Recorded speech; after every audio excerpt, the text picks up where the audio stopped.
This is the story of a man named Stanley.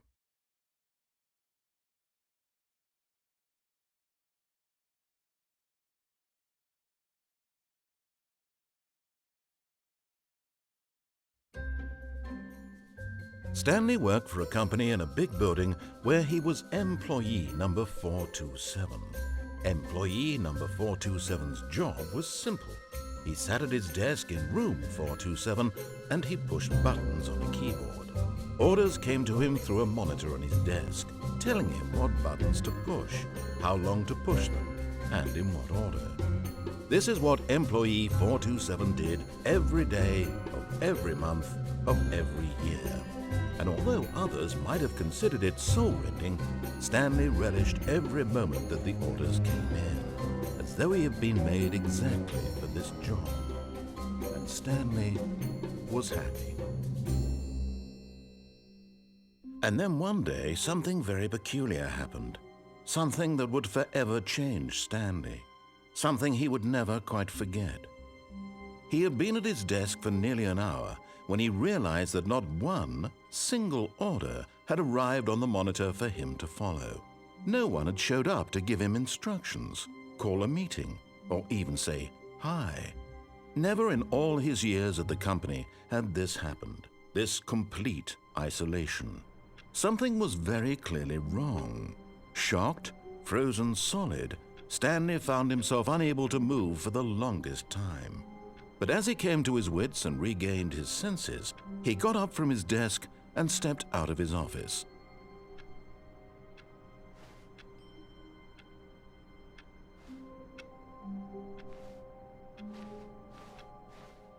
All of his co-workers were gone. What could it mean? Stanley decided to go to the meeting room. The good old bucket. Just Stanley and the bucket, off on another thrilling adventure together. Stanley clutched the bucket tightly to his chest and entered the door on his left.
Oh, Stanley, can you feel it? The broom closet. It wants the bucket. You can feel that, can't you? The aura of jealousy? It's as clear as day. This broom closet believes it deserves the bucket. I can really feel it now. It's a bucket. It belongs in a broom closet. That's what the broom closet is trying to... Coming to a staircase, Stanley and the bucket walked upstairs to the boss's office.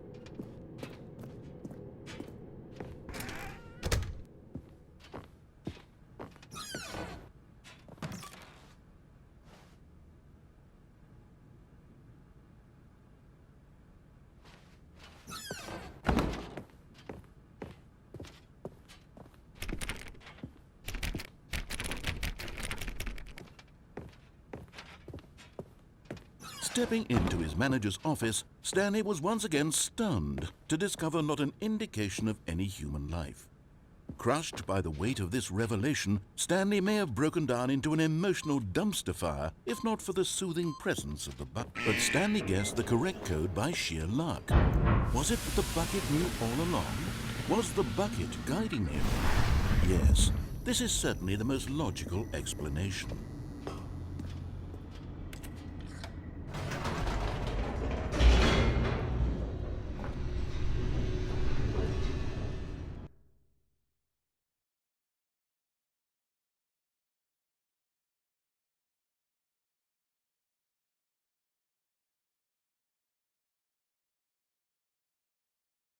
The elevator raced downward, plummeting towards an unknown fate.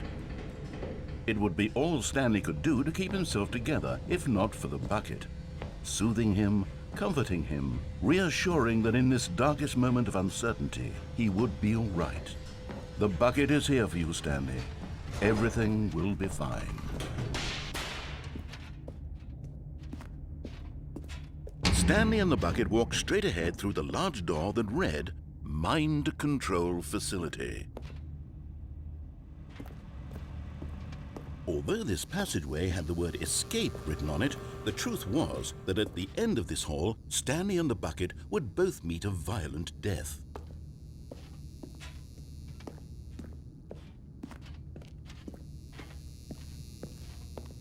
The door behind them was not shut. Stanley and the bucket still had every opportunity to turn around and get back on track. At this point, Stanley and the bucket were knowingly walking forward into a very painful death for each of them.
As the machine whirred into motion and Stanley and the bucket inched closer to their demise, Stanley reflected on how meaningless the bucket's warmth and comfort had turned out to be.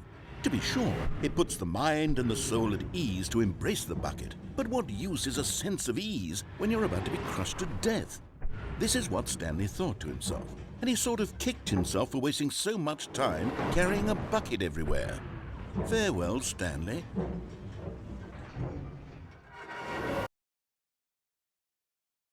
"Farewell, Stanley," cried the narrator, as Stanley and the bucket were led helplessly into the enormous metal jaws. In a single visceral instant, the bucket's life came to an end as it was crushed violently to death.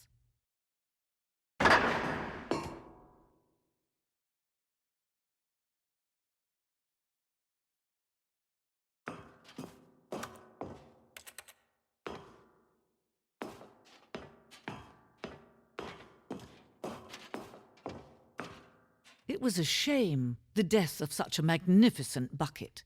It's true that all buckets are radiant in their own way, but this one stood above the rest. It was a glorious bucket to behold.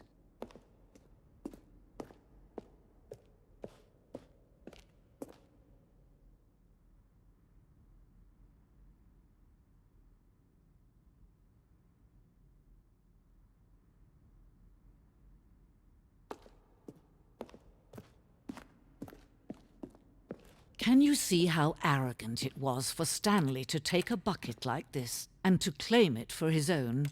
Can you see the hubris that blinded him? Can you see that the bucket is far more noble than Stanley will ever be in his short life?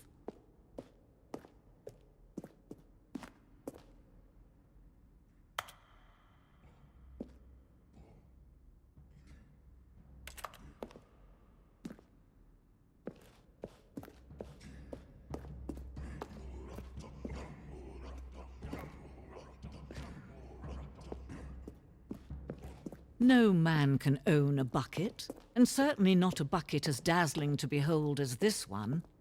It is man who should kneel before the bucket.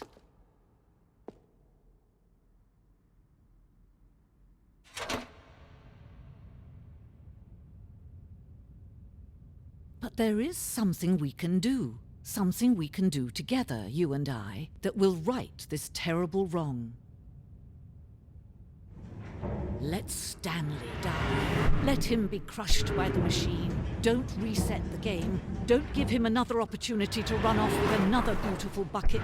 We can save the world's buckets from their treatment as tools and implements if only we let Stanley die together. The bucket shall take its place as ruler, as leader, as commander of a new world, a new vision.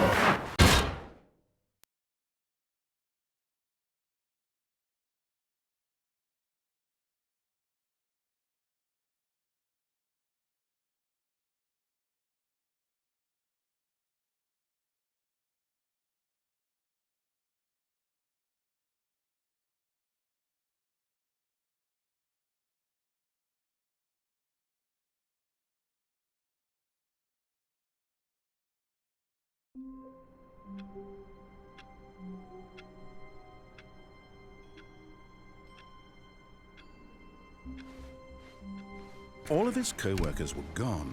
What could it mean? Stanley decided to go to the meeting room. Perhaps he had simply missed a memo.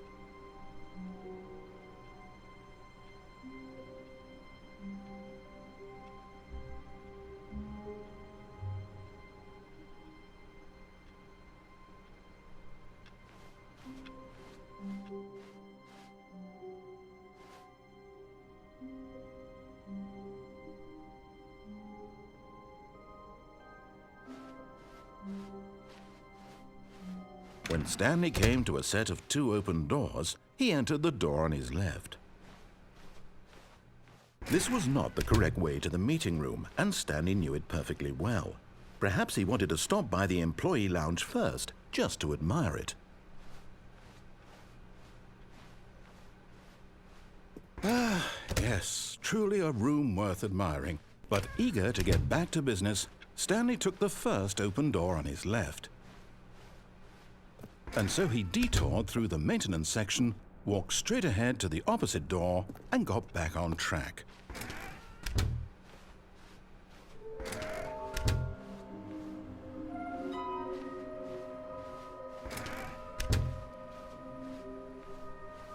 Coming to a staircase, Stanley walked upstairs to his boss's office.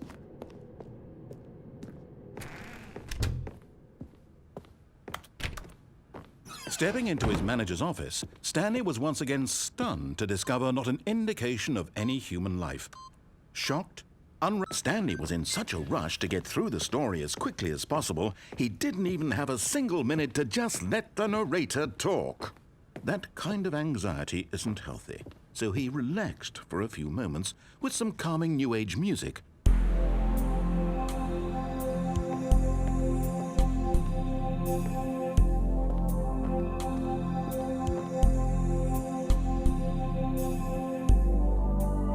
Feeling soothed and rejuvenated, Stanley calmly walked forward into the opened passageway.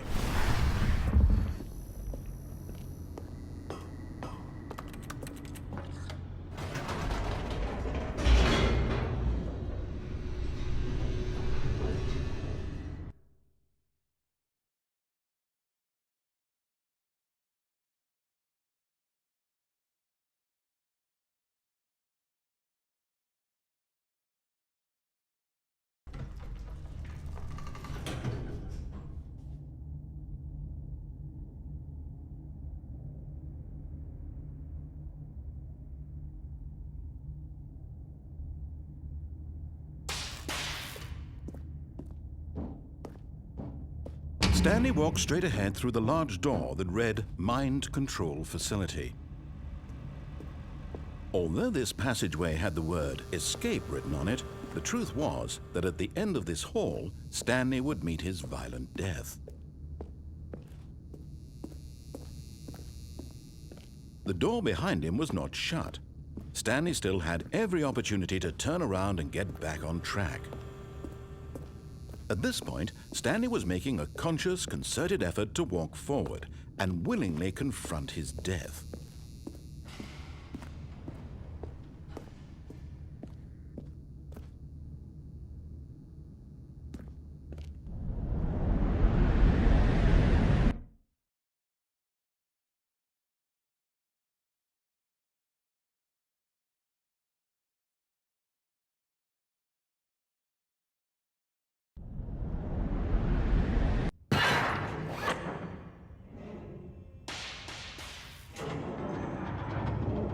As the machine whirred into motion and Stanley was inched closer and closer to his demise, he reflected that his life had been of no consequence whatsoever. Stanley can't see the bigger picture. He doesn't know the real story, trapped forever in his narrow vision of what this world is. Perhaps his death was of no great loss, like plucking the eyeballs from a blind man. And so he resigned and willingly accepted this violent end to his brief and shallow life. Farewell, Stanley.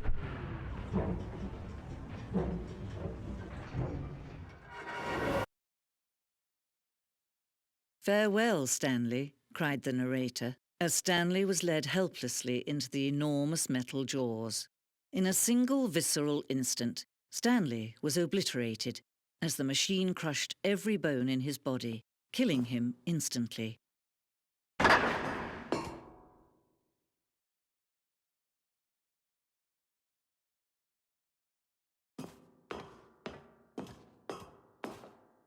And yet it would be just a few minutes before Stanley would restart the game, back in his office, as alive as ever. What exactly did the narrator think he was going to accomplish? When every path you can walk has been created for you long in advance, death becomes meaningless, making life the same. Do you see now? Do you see that Stanley was already dead from the moment he hit start?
Oh, look at these two. How they wish to destroy one another.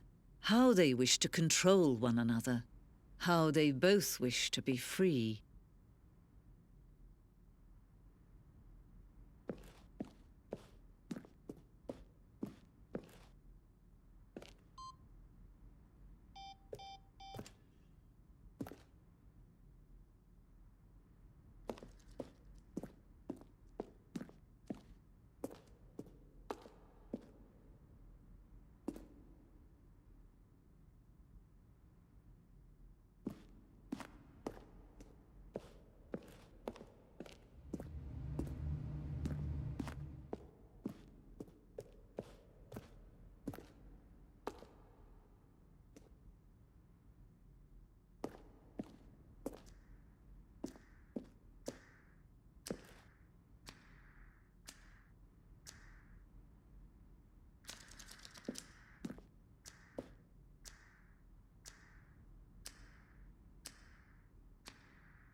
Can you see? Can you see how much they need one another? No, perhaps not. Sometimes these things cannot be seen. But listen to me. You can still save these two. You can stop the program before they both fail. Turn off your PlayStation. There's no other way to beat this game. As long as you move forward, you'll be walking someone else's path. Stop now and it'll be your only true choice. Whatever you do, choose it. Don't let time choose for you.